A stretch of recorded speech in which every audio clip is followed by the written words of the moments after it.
Même dans un cadre bucolique, Bernard Berger a toujours un crayon à la main.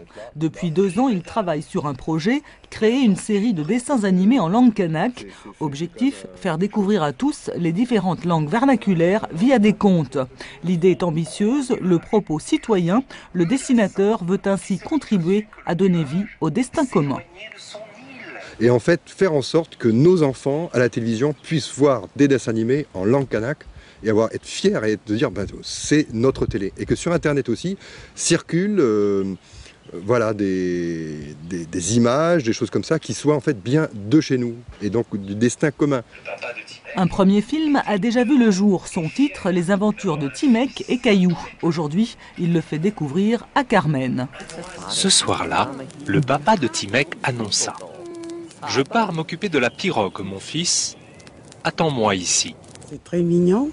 Et en plus, il m'a parlé de ça hier soir et je viens de voir, je trouvais joli, c'est bien fait, les couleurs aussi. Pour réaliser ce film, il a fallu des milliers d'heures de travail. Écrire un storyboard, découper les dessins en séquences, ça c'est le domaine de Bernard. Pour le côté vidéo et montage, il a fait appel à son fils Stéphane. Le projet de dessin animé, c'est donc une aventure familiale. Mais pour Bernard Berger, il faut partager avec le plus grand nombre et pour cela, il lui faut donc trouver des soutiens. Jean-Pierre Coindredi, un de ses voisins, est prêt à s'investir.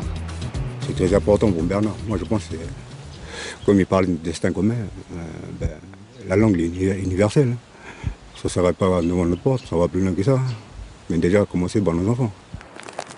Bonsoir, monsieur Crabe. Pourriez-vous me dire où nous sommes?